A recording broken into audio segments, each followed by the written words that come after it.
Hey guys, tonight we slip into the long, candlelit dining halls of medieval royal courts, where the rules of eating could feel stranger than the food itself.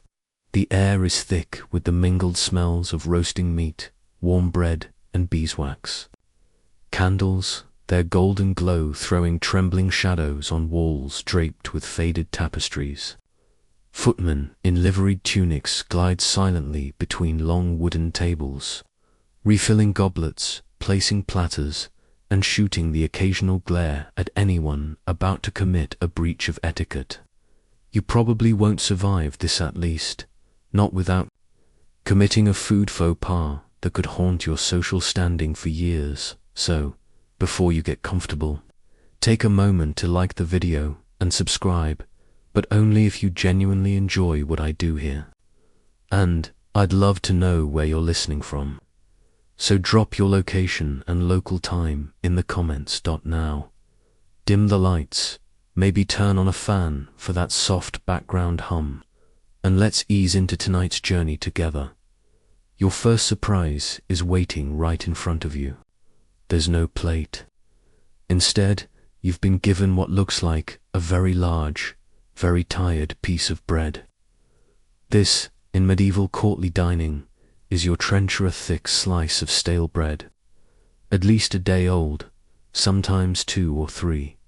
It's cut into a flat, square slab, a sort of edible plate that doubles as a way to soak up juices from meat and sauces. It's practical, sure, but also a status marker. The quality of your trencher depends on your rank. Nobles get cleaner, finer bread.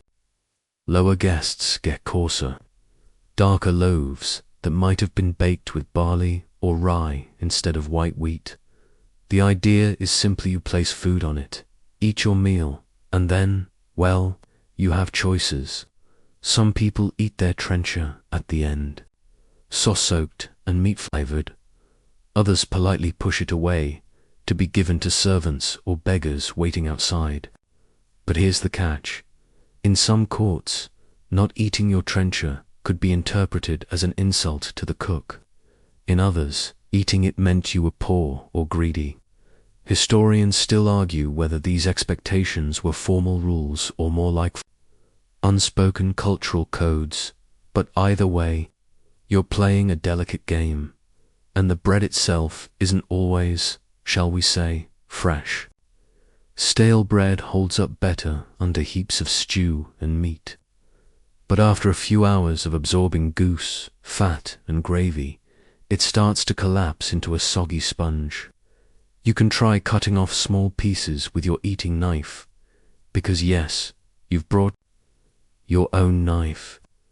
The host won't provide one, but you risk having the trencher crumble in your hands. Medieval dining didn't always have the neat, clinking formality we imagine. A noblewoman in velvet sleeves might daintily nibble her trencher's edges, while a knight with grease-shiny fingers tears off a chunk big enough to choke a goose. One fringe detail most people miss: trenchers were sometimes carved with designs. Before the meal, especially at very high-ranking feasts, these weren't for decoration so much as to guide portioning. Little grooves where sauce could pool or lines marking where bread should be torn. And in some courts, trenchers weren't bread at all but wooden discs, which were wiped clean between courses and reused. Those were easier to eat off, but far less satisfying for hungry guests who liked the extra bread at the end. Imagine you've just been served roast swannies, swanet's meat laid neatly on your trencher, the white bread soaking up the buttery sauce. You glance across the table. A young page boy is watching you intently, probably tasked with reporting on the guest's manners later. Do you eat the bread? Do you leave it? This is where the tension lies. What seems like a harmless choice is loaded with meaning. In some places, eating your trencher means you appreciate the food. In others, it says you're too desperate to leave anything behind. The oddest part: Sometimes trenchers were shared. 2 guests, 1 trencher, alternating bites like some awkward medieval trust exercise. This is where you start to realize hygiene rules weren't exactly the same as ours. The pre-meal hand-washing ceremony was meant to make this less gross. But still, if your seatmate sneezes, well, that trencher just became their trencher. By the end of the feast, leftover trenchers, grease-laden, soggy, and sometimes piled high with scraps were collected for the poor. A generous gesture, yes, but also a way for the court to display its wealth. Look how much food we can give away after we're done with it.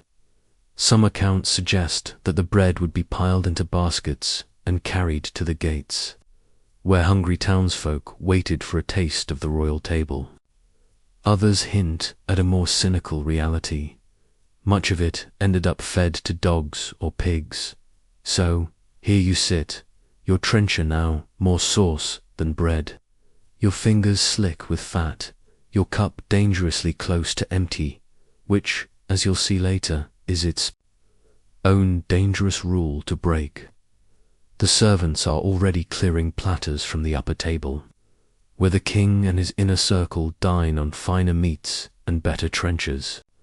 Your bread, humble as it is, has been your plate, your sponge, and possibly your undoing. If you misread the unspoken code, you shift on the hard bench, careful not to knock elbows with the guest beside you. You've survived the Bredazaplat. Test 4 now, but here comes the next challenge. A servant approaches, offering a platter of venison pie, and you instinctively reach with your left hand to steady the trencher while taking a slice with your right. The man to your left, the page boy's eyes widen, and suddenly you remember, in many medieval royal courts, the left hand is off limits. Eating with your left hand isn't just a breach of etiquette, it's practically a social scandal. The right hand is considered clean, regardless of whether you've just been petting the court dogs or wiping sweat from your brow. The left, on the other hand, has, well, other medieval associations. The church taught that the left hand was linked to sinister forces, literally. The Latin word sinister means left. Using it at the table could be seen as disrespectful, unhygienic, or even unlucky in some courts. The rule was enforced with quiet social pressure, a subtle glance from your host, a raised eyebrow from the steward. In others, it could get you whispered about for weeks. And remember, this isn't just about which hand you eat with. You're also not supposed to reach across someone with your left hand, even if the best platter of roast boar is just beyond your grasp. That's how feuds start. Mainstream accounts describe kings and queens who would test guests by placing tempting dishes on their wrong side to see if they'd break protocol. Picture it. You're seated near the Duchess, and a glorious dish of almond-stuffed pheasant lands directly to your left. It's steaming, fragrant, practically begging you to break the rule. You could ask for it to be passed, but if your voice carries down the table at the wrong time, you risk interrupting the court's carefully orchestrated silence. Historians still argue whether this was about superstition, religious symbolism, or simple coordination. The theory about hygiene has some weight. Most people wiped themselves with their left hand in private, and washing wasn't always thorough. But other scholars point to medieval feasting manuals that made no mention of sanitation, instead stressing grace and order. The idea was that everyone's right hand moved in the same direction, avoiding clumsy collisions over shared dishes. Of course, as with most royal rules, there were exceptions. The king was left-handed. Everyone else pretended it was fine. And some Mediterranean courts, influenced by Islamic etiquette, enforced right hand only, eating as both a religious and cultural standard. It's not always easy to obey, though. Imagine trying to cut a hunk of roast beef with a heavy personal knife while holding your trencher steady one-handed. It's a skill. You're sawing away, the meat sliding under your blade, your trencher rocking dangerously. You sneak a glance at your neighbor, who's already tearing delicate strips of pork with neat precision, his right hand never wavering. He's done this before. A fringe tidbit. In certain French courts, the left hand could be used, but only for drinking. The idea was that the left hand brought the cup to your lips, while the right hand remained clean for food handling. This could result in some rather comical juggling acts during complicated meals. You, for instance, might be holding a goblet in your left while cutting meat with your right, all while keeping your sleeves out of the gravy. There's a subtle tension in every movement you make now. You're acutely aware of where each hand is, the angle of your elbows, the slow pace you must keep to avoid mistakes. The hall around you hums with the soft clink of knives, the rustle of fabric, the low murmur of high-ranking nobles speaking in voices meant only for each other. Then, halfway through the course, a servant places a small dish of sugared almonds just beyond your trencher. They smell incredible, spicy, sweet, like warm cinnamon. They are also, unfortunately, slightly to your left. Your fingers twitch. It would be so easy to just know. Not worth it. You instead clear your throat softly, and the servant leans in, sliding the dish toward your right hand with a faint, approving nod. You've passed another test. Later, you notice a younger guest across the table, slipping into old habits. His left hand reaches for a slice of lamprey pie, and instantly, the steward's sharp eyes catch the movement. There's no scolding, just the kind of look that makes the boy's ears turn red. And that's the thing about these rules. They don't always need to be shouted. In a medieval court, silent disapproval can be far more powerful than public correction. By the time your goblet is refilled, you've learned the rhythm. Everything in the right hand. The venison pie is cleared away, and the next wave of platters arrives boar's head, glazed with honey and studded with cloves, its glassy eyes staring blankly across the hall. The scent of roast fat and warm spice curls into your nose, and you can't help leaning forward. But here comes a new wrinkle. You don't get to just take what you like. In a medieval royal court, meat had hierarchies, and which cuts you received said everything about your place in the pecking order. This isn't like a modern buffet, where everyone gets a fair stab at the carving station. No, every animal, from a plump capon to a hulking ox, is divided with careful precision. The choicest cuts tender breast meat from the bird. The prime slices of venison haunch are served to the highest-ranking guests. Lower guests get the legs, wings, or other lesser parts. And if you're really low on the social ladder, you might get whatever's left after the upper table has had their fill, which could be mostly bone. This isn't just about flavor, about symbolism. In many courts, the order of serving was as ritualized as a coronation. Certain meats were considered fitting only for certain ranks. Swans, for example, were reserved for the king and his closest circle, while rabbits or pheasants might go to dukes and earls. If you were offered an above-your-station cut, it was either a mark of favor or a dangerous political move, suggesting you were being elevated above others. Historians still argue whether these hierarchies were strictly enforced in every court, or more flexible in smaller households. But the written feast ordinances from places like Burgundy and England suggest some courts took them very seriously. Imagine the insult if a baron was served a cut meant for a squirette would be like seating a modern ambassador at the kids' table. The carving itself was an art form. The carver wasn't just a kitchen worker, he was a trained officer of the household, skilled in the precise, ceremonial slicing of meat. He would approach the table with a flourish, often reciting formal phrases as he cut. There were even instructional manuals describing the proper way to carve each animal. Swans displayed with their feathers reattached, peacocks with their tails spread, venison sliced so the grain of the meat gleamed in the candlelight. One quirky little fact: in some banquets, meats could be served in disguise. A humble chicken might be dressed up to look like a partridge, or the head of one animal sewn onto the body of another, though that's a spectacle we'll get to later. In those cases, guessing the true rank of the meat became part of the fun or the trap. You glance at your trencher now and find yourself with a respectable slice of beef, not prime rib, but not the gristle either. That means your host values you enough to keep you comfortable, but not so much as to ruffle anyone else's feathers.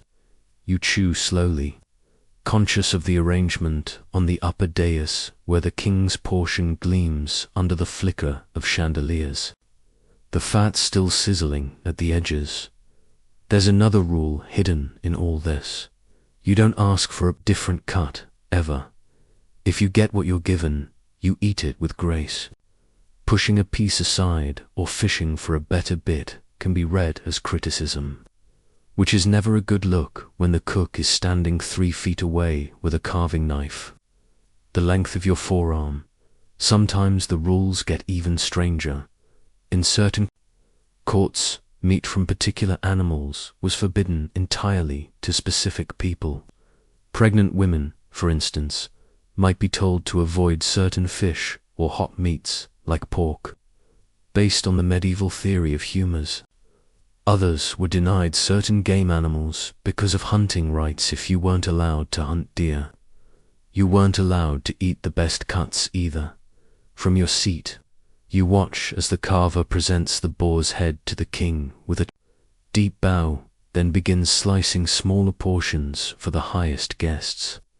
The meat travels down the hall like a royal procession, first the nobles, then the knights, then, at last, to your table. By the time it reaches you, the choice slices are long gone, but you still receive a generous portion, rich with clove and honey. The kind of dish you could write a letter home about if, of course, you were allowed to write about court business at all. And while you eat, you can't help wondering if meat can be a political statement. What other foods in this hall are whispering secrets about your place in the world?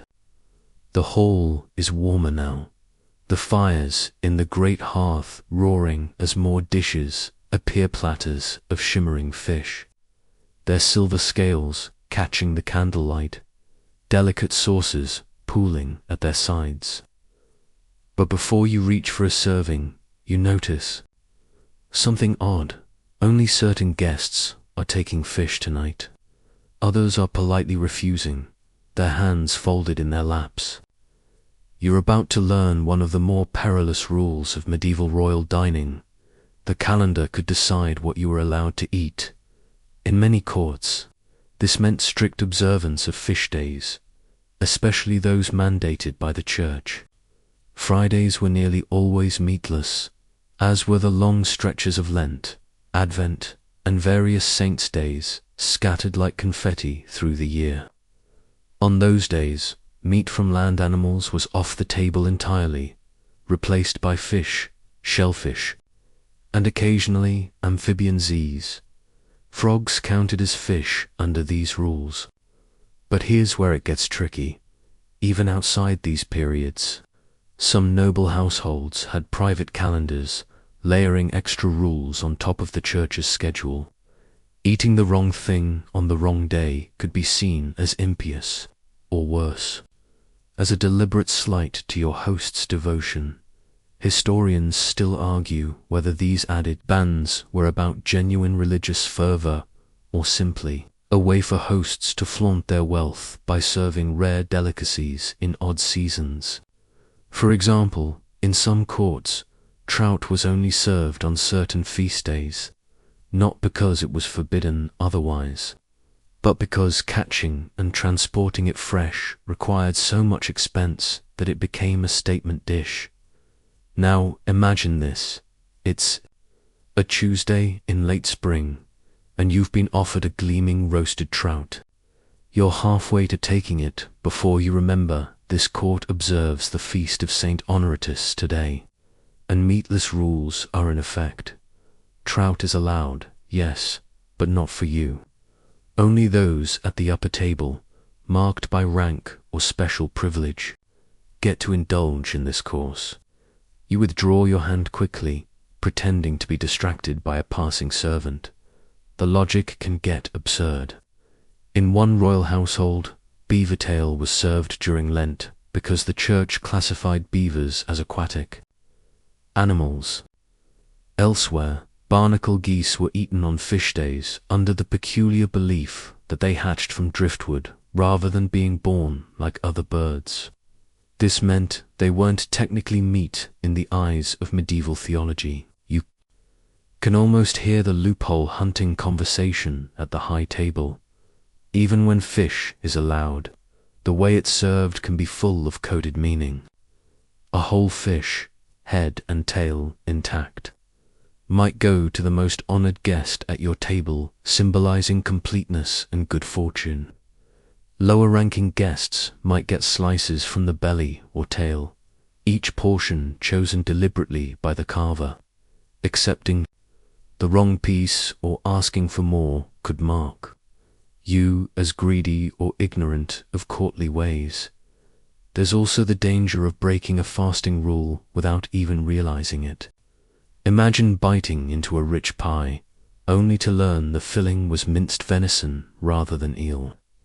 You'd be in hot water before the last crumb left your lips. In some cases, cooks helped avoid accidents by making mock versions of forbidden foods like almond milk custards or fake meat pies made from ground fish and herbs. The trouble is, they looked so convincing that guests sometimes got them mixed up anyway. A fringe tidbit worth savoring: certain aristocrats kept their own fishmasters, men responsible for sourcing exotic species from far-off waters. In the courts of Burgundy, for example, sturgeon from the Rhine or lampreys from English rivers might appear unexpectedly, turning an ordinary Friday into a glittering display of connections and wealth. Serving such fish outside the expected calendar was a power move away of saying, rules, I have the resources to bend them. Tonight, though, you're staying cautious. When the fish platter makes its way down the table, you let it pass, your eyes following the glistening slices. As they vanish toward higher ranks, instead, you help yourself to pottage, the thick vegetable stew that's safe for everyone to eat tonight. It's humble but comforting, the flavors slow and earthy compared to the sharp tang of the fish sauce you smell from across the hall. The murmur of voices rises and falls around you, and you can't help wondering how many guests here are mentally tracking their own private calendar of food rules. How many are watching you, ready to note whether you take the wrong bite on the wrong day? One thing is certain: at a medieval royal table, the knife in the carver's hand isn't the only thing sharp. The eyes of the court are just as cutting. A servant glides past, carrying a heavy pewter bowl, and suddenly the air is thick with a warm, peppery scent that cuts through the roast-fat haze of the hall. Cinnamon, cloves, black pepper spices so potent you can almost feel them prickling at the back of your throat. Here, in the medieval royal court, spices are not just seasonings, they are status, and the rules for who may taste which ones could be as strict as any law. You watch the servant closely. He moves past your table entirely, heading straight for the upper dais where the king sits. Only there does he set the bowl down, lifting the lid with a flourish to reveal a dish glistening under a dusting of imported cinnamon. The smell alone could have bought a small farm. In the Middle Ages, spices like cinnamon, black pepper, nutmeg, and cloves came from thousands of miles, away overland through caravans or by ship through risky sea routes. By the time they reached the royal court, their value rivaled that of gold. Mainstream accounts tell us that pepper was sometimes counted out by the grain when used in large households. If you were caught slipping extra into your pouch, the penalty could be severe, and it wasn't just about scarcity, it was about the social message. A dish heavily spiced announced that its owner could afford such luxuries, not just once, but as a regular indulgence. Historians still argue whether spice restrictions in certain courts were formal bans, or more like unwritten etiquette, but records from the English and French royal kitchens suggest there were, at the very least, expected distributions. The king and his highest nobles might have saffron-colored sauces and candied ginger, while lower guests got their meats seasoned with herbs instead: parsley, sage, thyme, homegrown and cheaper. There's also an element of control here. Spices could mask the taste of aging meat, making lower quality cuts palatable. If the court wanted to subtly remind you of your place, you'd be served the same mutton everyone else was eating, but without the pepper sauce that transformed it into something memorable. The upper table would feast in aromatic splendor while you chewed plain meat, the smell of their dishes drifting down to torment you. One quirky tidbit that doesn't make the tourist brochures: in some courts, certain spices were reserved for medicinal use. Nutmeg, for example, was believed to warm the body and aid digestion, and too much of it at the wrong time was thought to unbalance your humors. A royal physician might forbid it to some guests while prescribing it liberally to others. In effect, your access to a spice could depend on both your rank and your perceived health. Imagine sitting here now with a trencher full of boiled beef, watching the upper table ladle out a golden saffron broth. You know the rules: you can't simply ask for a taste. The servant won't bring it to you unless he's ordered to, and reaching for it yourself would be like trying to pluck the crown from the king's head. The performance of it all is just as important as the taste. At especially grand feasts, spiced dishes might be paraded through the hall before being served, their aromas trailing behind them like perfume. The display made sure that everyone's sand smelled what the highest ranks were enjoying, whether they got to taste it or not. But spices could also be political currency. A king might gift a favored courtier a small pouch of pepper as a reward, a gesture as valuable as a purse of coins. Conversely, withholding spice from a guest who expected it could be a deliberate slight. In one recorded banquet in Burgundy, a foreign ambassador was served his meal without the customary clove-scented sauce, a subtle but clear signal that his welcome was wearing thin. Tonight, the pattern plays out in front of you. Dishes rich with cinnamon and sugar drift to the upper table, while your own plate is filled with honest, herb-scented pottage. It's good, yes, warming and filling, but you can't help glancing upward at the flicker of gold-colored sauce catching the candlelight. The smell of it drapes itself over the hall like fine silk, reminding you, without a single word, exactly where you stand. The hall has grown loud with the clatter of knives and the scrape of trenchers, but as the next course is announced, something remarkable happens. The noise evaporates. Conversations stop mid-sentence. The only sounds left are the shuffle of servants' feet and the soft sigh of the fire. You quickly realize you've stepped into one of the most uncomfortably and strictly enforced rules of certain medieval royal courts: Silent meals. In some households, silence at table was considered a mark of refinement, piety, or both. The idea was that eating was a solemn act, a time for contemplation rather than chatter. In monastic settings, this rule was absolute. Meals could pass in complete quiet except for a single reader reciting scripture. But here, in the royal court, the silence is less about spiritual devotion and more about etiquette, control, and the subtle performance of dignity.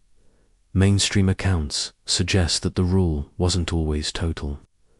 The king or queen might speak, and those directly addressed could respond in hushed tones, but general conversation was frowned upon. In some courts, this silent course applied only to certain dishes, usually the most elaborate ones, so guests could focus fully on the presentation and taste without distraction. It's a strange sensation, eating in a room full of people. Without talking, you can hear everything. The faint clink of goblets being set down, the wet tear of bread pulling apart, the hiss of a joint of meat as it's carved. The smells seem sharper without the distraction of conversation. Across the table, a man chews with the exaggerated care of someone who knows the sound of a bite might draw attention. Historians still argue whether these silences were genuinely enjoyed by nobles or simply endured. One theory is that the quiet was meant to display discipline to visiting envoys, proof that the king's court was well lauded, not some boisterous rabble. Another theory is more practical. Silence made it easier for the servants to hear instructions from the upper table without having to shout over the crowd. Of course, as with most rules, there were exceptions and contradictions. Some courts allowed quiet conversation during the early courses but imposed silence for the final sweets as a kind of ceremonial wind-down. Others enforced it only during Lent or on holy feast days. A fringe tidbit worth noting, in certain Italian courts, silent meals were occasionally broken not by speech, but by music lutes, flutes, and soft singing to accompany the act of eating without human chatter. For you, though the experience is mildly excruciating, you take a sip of watered wine, your left hand still obediently idle, and resist the urge to comment on the honey-glazed quail placed before you. Your seatmate's eyes flick up to yours, a silent acknowledgement of the absurdity you've both been trying to tear small bites without the bread crust cracking like a whip in the quiet. And then there's the danger. Break the silence without invitation, and you could be making more than just a social misstep. In some accounts, guests who spoke out of turn were given mocking punishments, being moved to a lower seat, for example, or being served there next. Course late. One Burgundian feast record even notes a hapless young knight who made a joke during a silent course and was made to stand for the rest of the meal. The quiet stretches on, heavy and strange. You focus on the texture of the quail, the faint crunch of its skin under your teeth, the sweetness of the honey cutting through the meat's richness. Without conversation, your attention sharpens on each mouthful, though it's hard to say if that's a pleasure or a pressure. At last a small cough from the king breaks the stillness. Conversations resume in low, cautious tones, as though the room is thawing after a frost. You exhale without realizing you'd been holding your breath, grateful to hear the comforting background murmur again. But now you understand at any moment the hush could return, and you'd better be ready to swallow your words along with your food. The venison pie is cleared away, and the next wave of platters arrives boar's head, glazed with honey and studded with cloves, its glassy eyes staring blankly across the hall. The scent of roast fat and warm spice curls into your nose, and you can't help leaning forward. But here comes a new wrinkle. You don't get to just take what you like. In a medieval royal court, meat had hierarchies, and which cuts you received said everything about your place in the pecking order. This isn't like a modern buffet, where everyone gets a fair stab at the carving station.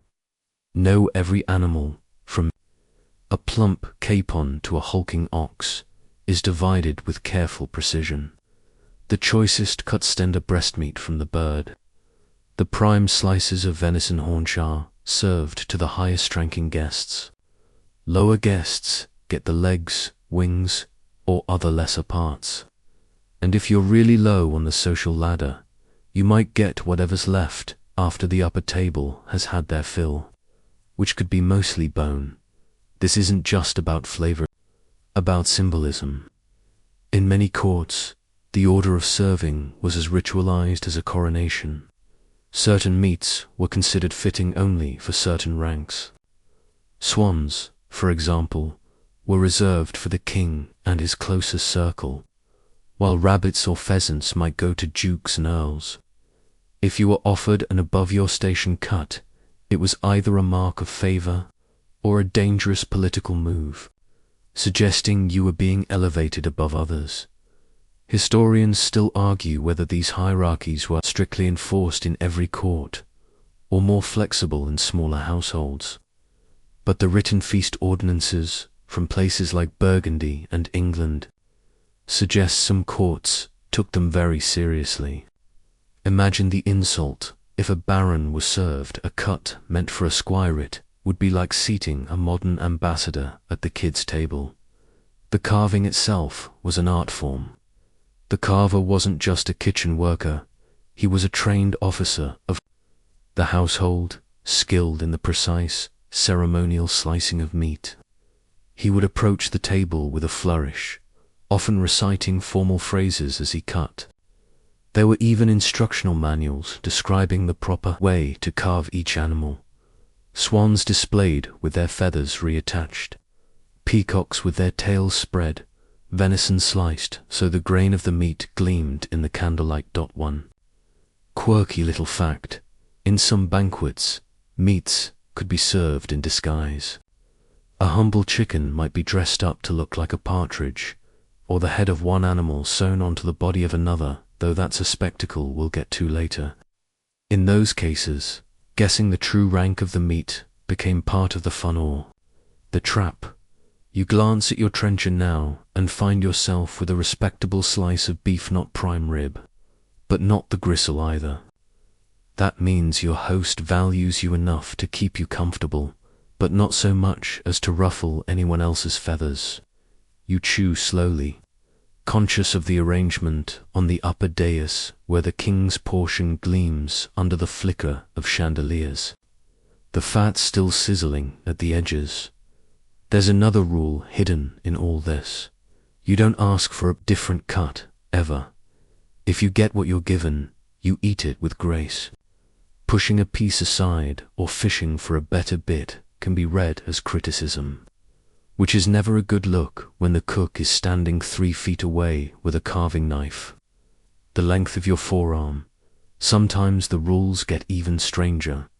In certain courts, meat from particular animals was forbidden entirely to specific people. Pregnant women, for instance, might be told to avoid certain fish or hot meats, like pork, based on the medieval theory of humors. Others were denied certain game animals because of hunting rights. If you weren't allowed to hunt deer, you weren't allowed to eat the best cuts either. From your seat, you watch as the carver presents the boar's head to the king with a deep bow, then begins slicing smaller portions for the highest guests. The meat travels down the hall like a royal procession, first the nobles, then the knights, then, at last, to your table. By the time it reaches you, the choice slices are long gone, but you still receive a generous portion, rich with clove and honey. The kind of dish you could write a letter home about if, of course, you were allowed to write about court business at all. And while you eat, you can't help wondering if meat can be a political statement. What other foods in this hall are whispering secrets about your place in the world? The hall is warmer now, the fires in the great hearth roaring as more dishes appear, platters of shimmering fish, their silver scales catching the candlelight, delicate sauces pooling at their sides. But before you reach for a serving, you notice something odd. Only certain guests are taking fish tonight. Others are politely refusing, their hands folded in their laps. You're about to learn one of the more perilous rules of medieval royal dining. The calendar could decide what you were allowed to eat. In many courts, this meant strict observance of fish days, especially those mandated by the church. Fridays were nearly always meatless, as were the long stretches of Lent, Advent, and various saints' days scattered like confetti through the year. On those days, meat from land animals was off the table entirely, replaced by fish, shellfish, and occasionally amphibian Z's. Frogs counted as fish under these rules. But here's where it gets tricky. Even outside these periods, some noble households had private calendars, layering extra rules on top of the church's schedule. Eating the wrong thing on the wrong day could be seen as impious, or worse, as a deliberate slight to your host's devotion. Historians still argue whether these added bans were about genuine religious fervor or simply a way for hosts to flaunt their wealth by serving rare delicacies in odd seasons. For example, in some courts, trout was only served on certain feast days, not because it was forbidden otherwise, but because catching and transporting it fresh required so much expense that it became a statement dish. Now imagine this.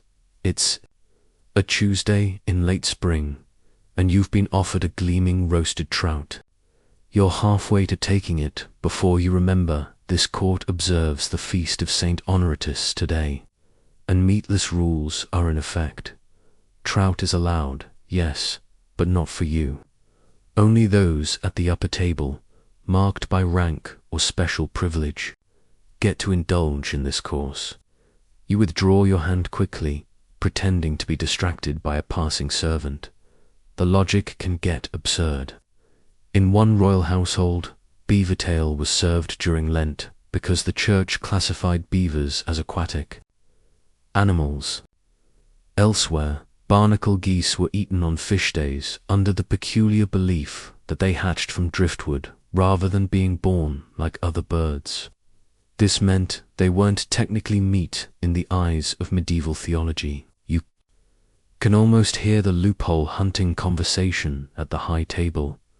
Even when fish is allowed, the way it's served can be full of coded meaning.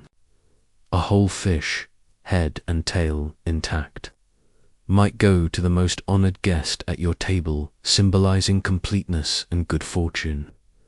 Lower-ranking guests might get slices from the belly or tail, each portion chosen deliberately by the carver. Accepting the wrong piece or asking for more could mark you as greedy or ignorant of courtly ways. There's also the danger of breaking a fasting rule without even realizing it. Imagine biting into a rich pie, only to learn the filling was minced venison rather than eel.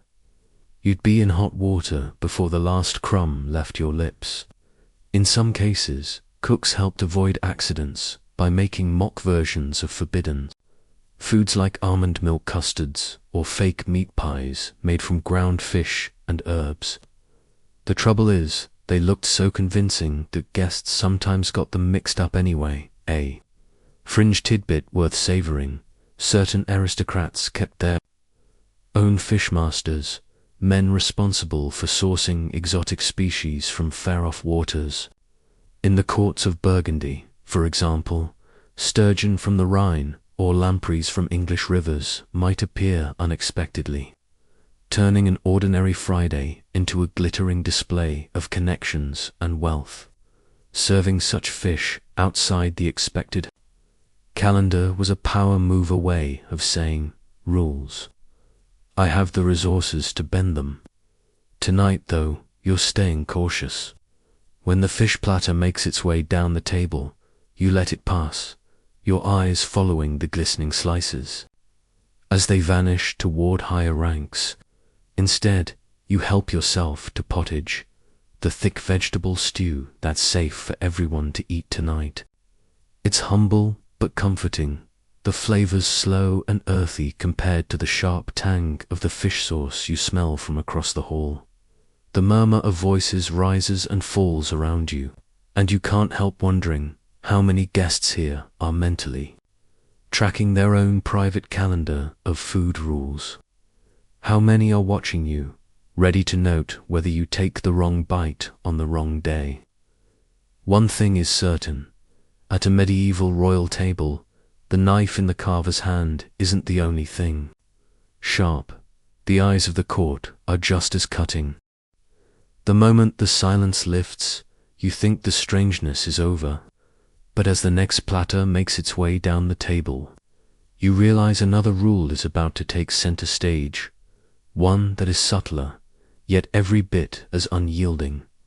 The dish before you is a thick, savory stew of veal and herbs, but before anyone dares take a spoonful, the master of ceremonies announces a curious instruction: eat not until his grace hath touched the dish. In medieval royal courts, there was a strict hierarchy not just in seating, but in eating. The first bite, or even the first gesture toward the food, belonged solely to the sovereign. This wasn't just deference, it was part of an elaborate display of order. No guest, no matter their rank, could so much as sniff their meat until the monarch had tasted, or, at least, appeared to taste theirs. The origins of this custom had both practical and symbolic roots.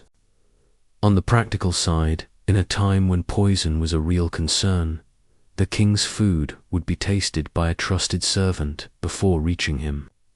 No one could begin until that ritual was complete, lest someone accidentally draw suspicion by seeming too eager. On the symbolic side, it reinforced that the meal, like the land and its bounty, ultimately flowed from the monarch's hand. The effect is awkward. You sit, spoon in hand, watching as the king's server ladles out a portion into the royal bowl. The king takes it slowly, lifting the spoon with all the gravity of a coronation, blows on it once, and tastes. There's a pause, as though the whole room is holding its collective breath. Then he nods faintly. Only then does the rest of the table lean forward to serve themselves. It's a surprisingly slow process, and in larger courts, it could mean that by the time you took your first bite, the dish had cooled considerably.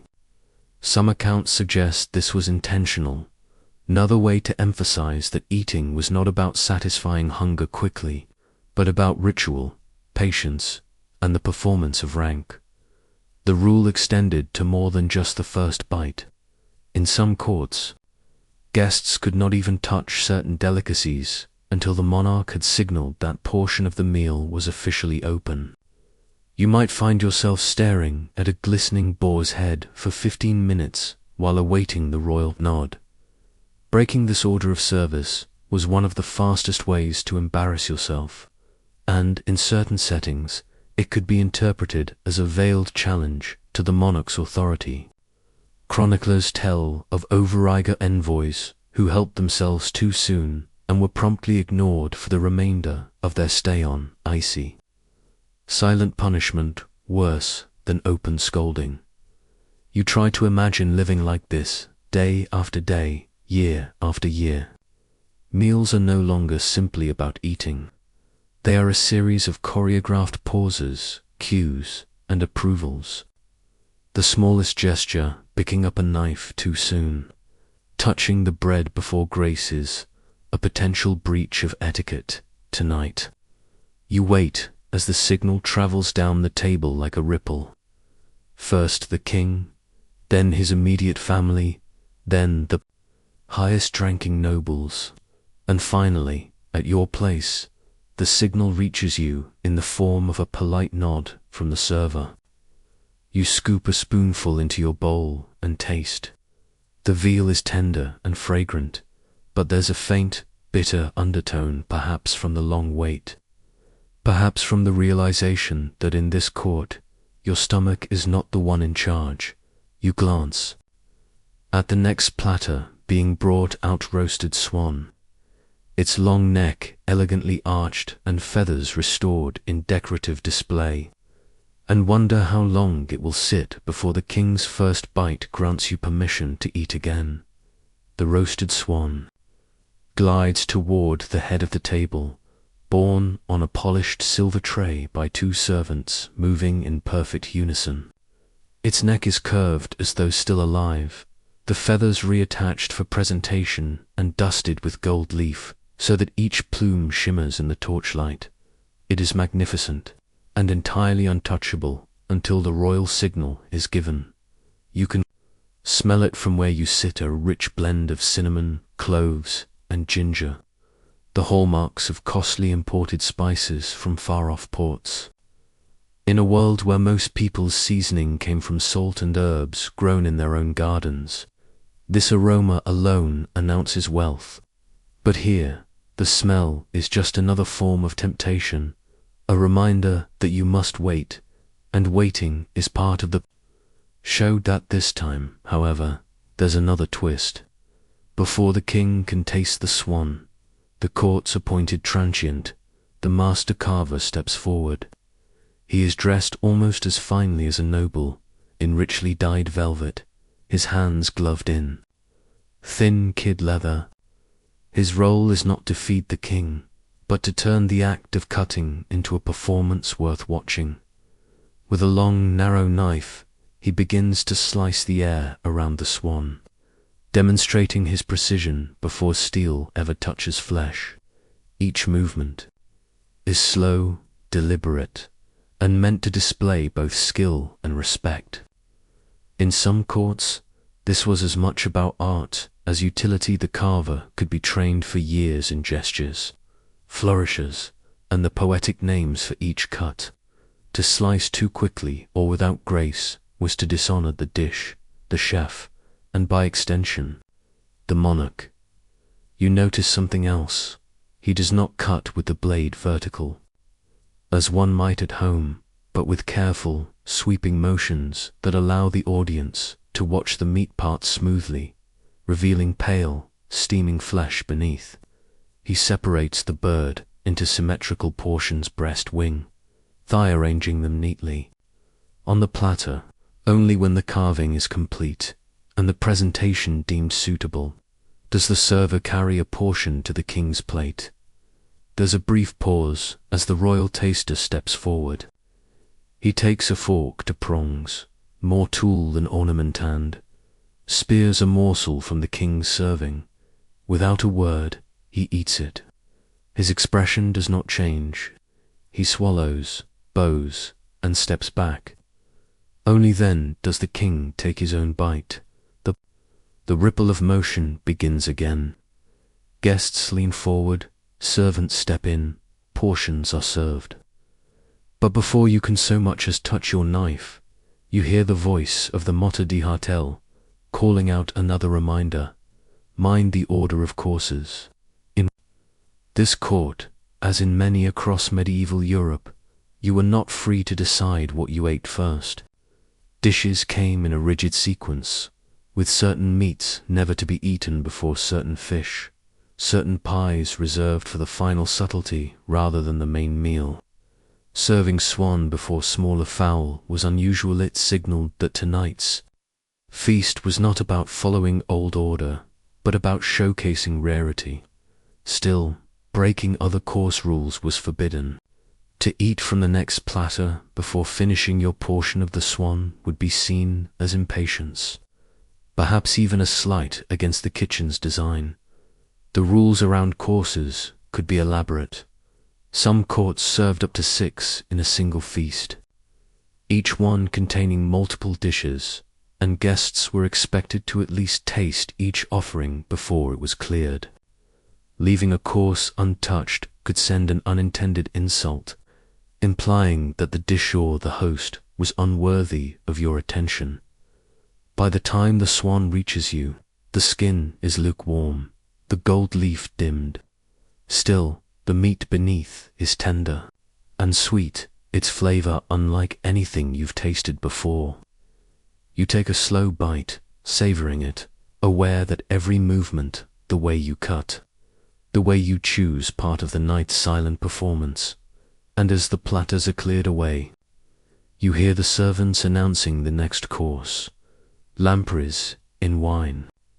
You've heard of lamprey-like creatures, all mouth and teeth, and you're not entirely sure whether this is a delicacy or a dare. But before you can decide, the first platter appears, and the smell tells you that whatever rules govern lampreys here, they will be unlike anything you've yet experienced. You're beginning to feel that royal dining is less about food and more about an obstacle course for your sanity. Now, imagine you've managed to survive the menu rules, the wine politics, and the strict table choreography. Tonight, though, you're stepping into something far more dangerous, something invisible, but no less lethal: the etiquette of leftovers. Yes, the bizarre, rigid, often baffling set of traditions that decided what happened to food once the royal appetite had been sated. In most medieval courts, a feast didn't just end when the king dropped his spoon or the queen delicately folded her napkin.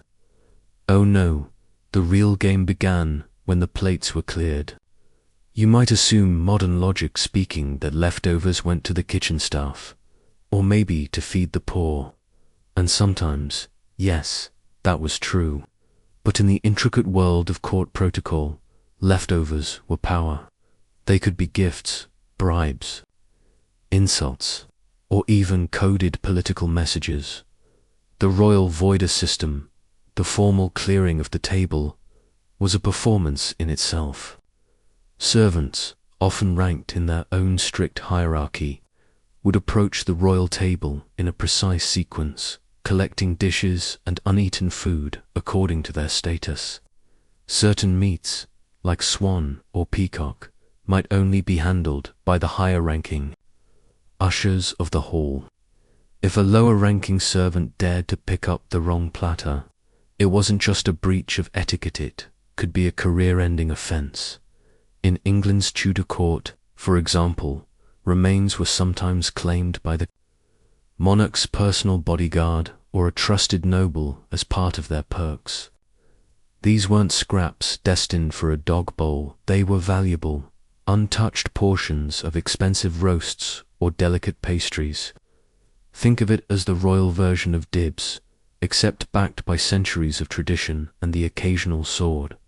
Sometimes, leftovers were staged for a kind of ceremonial redistribution. This could mean gifting the choicest remains to a favored courtier or a visiting dignitary. But the opposite was also true deliberately. Not offering them could be a subtle insult. Historians still argue whether certain royal snubs recorded in court gossip were about political rivalry or simply bad leftovers etiquette. Charity was another complex layer. Many royal households did indeed send untouched food to monasteries, almshouses, or the city's poor, though in many cases these acts were carefully timed to coincide with public religious festivals, turning generosity into a PR event. In some courts, large baskets lined with fine linen were brought to the hall, where select leftovers were placed with great ceremony before being carried out to the waiting crowd. It wasn't purely altruistic. This was a public performance of piety and abundance. Then there were the more bizarre practices. In certain German courts, specific leftover dishes were given to designated tradesmen who had contracts with the palace. The butcher might get any uncut joints, while the royal falconer could claim game birds that weren't finished. This wasn't about charity. It was a tangled web of perks, favors, and debts owed. The French court, always keen on turning food into theatre, sometimes used leftovers in elaborate symbolic gestures. Imagine the Queen sending you a plate of untouched, sugared almonds. Sounds sweet, right? But depending on the context, it could mean she was thanking you, teasing you, or hinting that your presence at court was optional. And of course, you couldn't just eat royal leftovers casually. In some courts, you were expected to consume them in a way that honored their source. That might mean standing while eating them, or refraining from touching them with your hands. Sometimes they had to be shared communally in a particular order, starting with the highest-ranking person present. For the kitchen staff, leftovers were both blessing and curse. On one hand, they were a rare chance to taste delicacies they might never otherwise afford. On the other, being caught sneaking even a bite of unauthorized leftovers could mean public humiliation or worse. Some kitchens had official tasters for the remains, not to check for poison this time, but to ensure they were still fresh enough for redistribution. As the candles burn lower and the hall empties, you watch as what's left of the swan roast is carried away not to the kitchen, but to a gilded side chamber where a select few nobles are quietly served the choicest cuts. The rest, perhaps, will end up in the city tomorrow, turned into pies for the poor, or as currency in some backroom favor dash trade. And you, well, you just learned that in the medieval royal world, even the cold leftovers had hotter politics than most people's dinner tables today. You're back at the table again. And this time, it's not just a matter of what you eat, but how you eat it, right down to how you arrange your face. Because in the courts of medieval kings and queens, your expression while eating is considered almost as important as your choice of fork or goblet. You think I'm exaggerating, but no, there are records, especially from the French and Burgundian courts, that spell out proper table countenance as if it's a kind of theatrical performance. The idea is that every royal meal is a public display of refinement, and your chewing muscles are part of the stage set. You're expected to keep a pleasant and measured expression, with no twitching eyebrows or pursed lips. Taking a bite should be done as though you're tasting a whisper of the divine, not gnawing on a chicken leg like a tavern brawler. Even swallowing has etiquette rules. Do it silently, with no gulping sound, and certainly no sigh of satisfaction afterward. The worst offense: closing your eyes while chewing. Supposedly, it made you look greedy, as though the food had bewitched you. Historians still argue whether these rules were really enforced strictly, or if they were more like an idealized guide. Some accounts from visitors suggest nobles still laughed, burped, and made faces at one another, especially during long feasts. But in formal banquets, those grand, echoing affairs with tapestries hanging heavy and servants lined like statues keeping a composed, almost saintly face, was a way to show you belonged in the royal sphere. There's also the tricky matter of face hierarchy. If the king laughs at a joke, you can laugh too, but never louder or longer. If the queen frowns at a dish, you'd better keep your expression neutral unless she speaks directly to you. In other words, your features are under constant surveillance, and one ill-timed smirk could sour your favor. The quirky part: some manuals even suggest practicing in a mirror before a feast.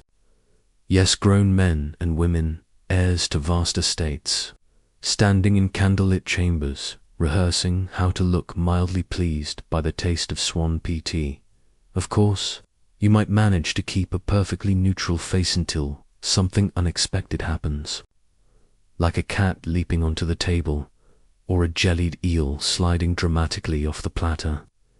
And then the test becomes whether you can hold that royal composure while everyone's eyes snap to you. which raises the question, if a feast is half about eating and half about acting, are you really dining, or just performing dinner? Tonight's feast has taken a turn into the realm of culinary theatre, because the medieval royal court is about to serve one of its most bizarre and rule-laden spectacles, the presentation of the subtleties. You've seen roasted meats and elaborate pies before, but this is something else entirely. Subtleties are not really food in the normal sense.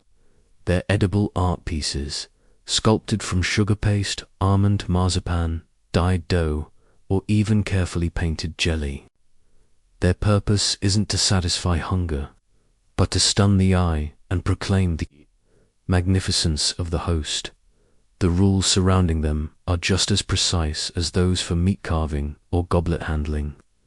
First, you never, ever touch a subtlety unless it has been formally broken by the carver or the designated server. To lean over and snap off a marzipan tower before its moment would be like tearing down the curtains during a royal play.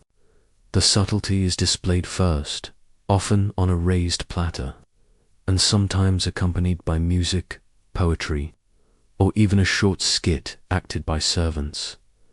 If the subtlety is a sugar castle, you're meant to admire its battlements and flags. If it's a jelly dolphin leaping from a sea of almond cream, you marvel at the craftsmanship. These moments are scripted, yes, scripted into the feast. Chronicles mention that diners were expected to offer praise with phrases like, "a marvel to behold," or "truly worthy of a king's table," before anyone even thought of tasting it. The stranger thing is, not every subtlety is meant to be eaten at all. Some are made with inedible components, wooden frames under sugar walls, or fabrics wrapped around shapes, meaning that to try chewing them would be both disastrous for your teeth and mortifying for your reputation. And yet, guests who were unfamiliar with the court's customs sometimes did just that, biting into what they thought was a cake only to find themselves gnawing on painted plaster. This ritual also served political purposes. A subtlety might depict a scene flattering to the ruler's sugar model of the latest military victory, or a tableau showing the king as a shepherd guiding his flock. Guests were expected to read these messages correctly, offering compliments that reinforced the ruler's image. Saying the wrong thing, or worse, failing to comment at all, could be taken as a slight dot. So here you sit, watching a marzipan phoenix rise from a nest of spun sugar flames. You smile politely, offer your compliment, and resist the urge to pluck one of the sugar feathers. The dish will be dismantled later, portioned carefully, and perhaps you'll get a sliver. But for now, it's a stage prop, and you are part of the audience, which makes you wonder how much of this meal is actually about feeding anyone, and how much is just a carefully choreographed display of wealth and order. The subtleties have been cleared away, and the meal drifts into what might be called its golden hour, that slow, honey-thick stretch between the main courses and the sweetmeats, where conversation loosens, but etiquette still reigns. Now comes another set of rules, some of them stranger than anything you've heard yet. The rules for drinking at a royal table. Wine is not simply poured and sipped at will. Every goblet has a story sometimes, literally, because who you drink with when you drink, and even how you raise the cup is bound by centuries of tradition. In some courts, you are not allowed to drink until the king has first lifted his own goblet. In others, the host's cup must be drained before any other. The cell may be filled, and then there's the matter of pledging. A noble might raise his cup toward another guest, effectively binding that person to drink in turn. Declining such a pledge is not just rude, it can be read as open hostility. Yet you must also be careful not to pledge to someone far beneath, or far above your own station unless invited to do so, lest it be taken as presumption or mockery. The drink itself could vary wildly. In England, it might be strong red wine from Gascony. In France, a lighter claret. In the German states, Rhine wine or spiced hippocras. Some courts diluted wine with water to pace the drinking, while others, especially in Eastern Europe, a feast as a test of endurance.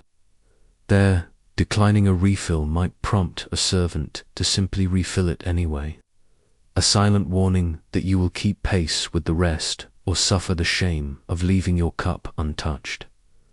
Then there is the loving cup, a two-handled vessel passed between guests, each one taking a sip before offering it on. The ritual demands that when one person drinks, the next stands as guard, hand on the hilt, watching the drinkers back an echo of an older, rougher time when a public toast was a moment of vulnerability. In a courtly feast, the night is only symbolic now, but the gesture must be done properly, and if you thought spilling a little wine was harmless, think again. In some courts, letting a drop stain the tablecloth could be taken as a sign of drunkenness or ill-breeding. Servants were trained to swoop in instantly with a folded napkin, blotting the spot before the stain could spread, both to protect the cloth and to preserve the guest's dignity. As the goblets make their slow, deliberate circuit, you begin to see that even the act of drinking here is as much performance as pleasure.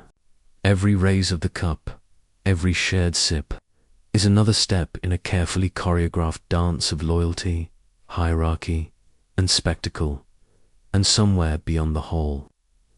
You know, the kitchens are preparing the final course, one that will come with its own peculiar rules, stranger still than anything you've seen tonight. By the time the last of the hippocras is drained, a quiet shift has settled over the hall. The noise has softened from the clatter and cheer of earlier courses to a gentler hum like the ebb of a tide. Servants move more slowly now, though no less precisely, as they begin to set the stage for the final act of the feast. The subtleties, despite the name, these are anything but subtle. They are confections, sculptures, and edible displays meant to astonish the eye as much as the palate. In a royal court, the arrival of a subtlety is closer to a theatrical performance than a dessert course. The rule here is simple yet elaborate. You must admire before you taste. The first subtlety to appear might be a gilded sugar swan, its wings spread in mid-flight, feathers etched in impossible detail. In some courts, the swan is hollow, filled with sweet almond paste or perfumed comfits that tumble out when the sugar shell is cracked. The entire table pauses as it arrives. No one speaks over the presentation, and no one dares touch it until the host gives permission.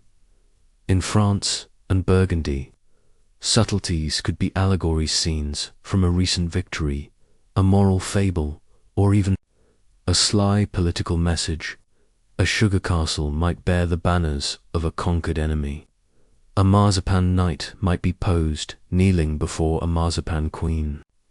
The guests are expected to recognize the symbolism and, ideally, to comment upon it with wit and discretion.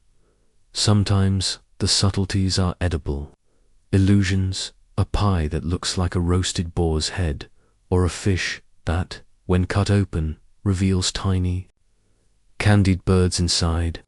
In England's Tudor court, there were reports of subtleties in the shape of heraldic beasts, lions, dragons, greyhounds, each dyed with brilliant plant-based pigments and dusted with real gold leaf. Even the way you eat them is regulated. Some subtleties are dismantled by the carver and portioned out with the same ceremony as a roast. Others are meant to be broken communally, with guests reaching in to take a piece, though never before the highest-ranking person has taken theirs. Breaking off too large a portion, or taking the most decorative part for yourself, could be remembered. Long after the feast in a bad way, sugar itself was still a rare and expensive commodity in much of medieval Europe. So part of the spectacle was simply its abundance. To serve sugar in such quantities was to declare your wealth without speaking a word. For guests, the etiquette demanded they appreciate this generosity without appearing greedy, nibbling slowly, remarking on the craftsmanship, and perhaps offering a small piece to one's neighbor. All of these were considered marks of refinement. As the subtleties are finally consumed, the feast draws toward its end. But there is still one final tradition to observe: the ceremonial washing of the hands. This is no mere practical rinsing, but a perfumed ritual in which servants pour rose water or scented wine over guests' fingers into silver basins. The fragrance marks the closing of the meal as surely as the first note of a fanfare marked its beginning in the space between the subtleties and the parting. You realize that what you've witnessed tonight is more than just a series of courses. It is a language once spoken without words, but through gestures, timing, and taste. And yet, one last course of rules remains, those that govern the leaving of the feast itself, where a misstep could undo an evening's worth of perfect manners. The feast is over, but in a medieval royal court, the ending is its own kind of performance. Rising too soon from the table is considered abrupt, almost rude, unless you have the host's signal. In most courts, that signal comes in the form of the sovereign or highest-ranking guest pushing back their chair first. Everyone else follows their lead, the sound of benches scraping the floor echoing in neat succession. There is an unspoken choreography here. Servants move in at once, collecting empty trenchers and cups, sweeping crumbs with small brushes, and removing tablecloths with a smooth tug that never disturbs the diners. The hall itself changes in mood. The bright bustle of serving transforms into a softer, almost hushed atmosphere, as though the meal has been a ritual and the space now holds its afterglow. But you are not free to simply wander out. There is the matter of leave-taking, a ritual as important as the meal itself. In many courts, guests are expected to approach the host, or, if the host is the king or queen, to approach only if summoned and offer a few words of thanks. The formula varies. In France, one might say, Je vous rends grâce de votre grande repas. In England, something like, I thank your grace for the honor of your board. These words are light, but their delivery matters. Speak too briefly, and you risk seeming ungrateful. Gush too much, and you risk seeming insincere. If you have been seated far from the host's table, the etiquette might dictate that you thank the steward instead, who in turn conveys your gratitude to their master. In some households, a small bow or curtsy is enough. In others, you must kneel briefly when addressing the sovereign. Only after this formal farewell can you mingle for a short time. In grand courts, musicians may still be playing softly in the gallery, and some guests drift toward the warmth of the hearth to share quiet conversation. You must be careful here as well. Certain topics, such as the affairs of the host's family or the politics of the realm, are off limits unless the host raises them first. One last rule remains, and it is perhaps the most curious: how to leave without drawing attention. In polite company, it is often better to be noticed for your presence during the feast than for your exit afterward. Some guests slip away when the music swells. Others wait until the host has turned to greet someone else. Those with higher rank may have their cloaks and gloves brought to them by servants, while lesser guests fetch their own from the antechamber. Before stepping outside, you might pass through the buttery, where a final drink of spiced wine is sometimes offered to warm you against the night air. This is called the parting cup, and accepting it is a courtesy. Declining without a reason might be interpreted as hurrying away, a sign you are displeased. And then, at last, you emerge into the cool darkness beyond the hall. The sounds of the feast are now muffled by heavy doors. The faint strains of music, the laughter of those still lingering, the murmur of servants clearing the tables, your shoes crunch on the frost or the gravel of the courtyard, and above you, the stars glimmer as they have over 1,000 such banquets before. You realize that the feast was never simply about food. It was about performance, display, order, and belonging, a ritual as carefully arranged as the embroidery on the table linens. And you, by following every rule from the first bite to the last bow, have stepped into a tradition that bound together the power and grace of medieval courts.